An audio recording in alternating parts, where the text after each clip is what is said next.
উদ্যোক্তা হলে স্বপ্ন থাকতে হয়, আর সেই স্বপ্ন বাস্তবায়নের প্রয়োজন সঠিক দিক নির্দেশনা ও সহায়তা। নীলফামারী জেলার এক গ্রাম অঞ্চলে গড়ে উঠেছে এমনই একটি উদ্যোগ, আলিফ অ্যাগ্রো অ্যান্ড ফার্ম।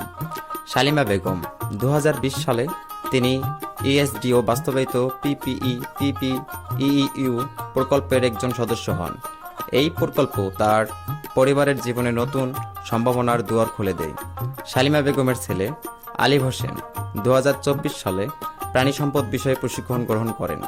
প্রশিক্ষণ থেকে অর্জিত জ্ঞান ও দক্ষতাকে কাজে লাগিয়ে নিজ উদ্যোগে একটি হাঁসের খামার স্থাপন করেন। খামারটি গড়ে তুলতে আলিফ হোসেন 3 দফায় ঋণ গ্রহণ করেন। সেই ঋণের সঠিক ব্যবহারের মাধ্যমে খামারের হাঁসের বাচ্চা উৎপাদন শুরু হয়, যা তার আত্মনির্ভরতার পথে একটি বড় পদক্ষেপ। বর্তমানে আলিফ অ্যাগ্রো অ্যান্ড ফার্মে নিয়মিত হাঁসের বাচ্চা উৎপাদন হচ্ছে। এখন তিনি নীলফামারী জেলার বিভিন্ন এলাকায় এসব হাঁসের বাচ্চা বাজারজাত করার পরিকল্পনা গ্রহণ করেছেন। সঠিক প্রশিক্ষণ, সময়োপযোগী আর্থিক সহায়তা এবং কঠোর পরিশ্রম থাকলে গ্রাম থেকেই গড়ে উঠতে পারে সফল উদ্যোক্তা। আলিফ অ্যাগ্রো অ্যান্ড ফার্ম অনুপ্রেরণামূলক উদাহরণ।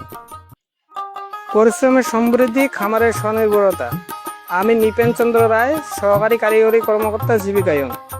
নীলফামারী জেলার ডিমলা উপজেলায় 7 নং খালিশাচাপানি ইউনিয়নের পূর্ণঝাড় গ্রামে ইএসডিও পিপিইউ প্রকল্পের উদ্যোগে আলিফ অ্যাগ্রো অ্যান্ড ফার্ম গড়ে উঠেছে, যা একটি আস্থার নাম। এখানে উন্নত মানের হাঁসের বাচ্চা পাওয়া যায়, যা ভ্যাকসিন নিশ্চিত করা হয়েছে। আমাদের বিশ্বাস, আপনারা আসুন, দেখুন, মান যাচাই করুন। আমাদের বিশ্বাস, সুস্থ সবল বাচ্চা মানেই খামারিদের সফলতা।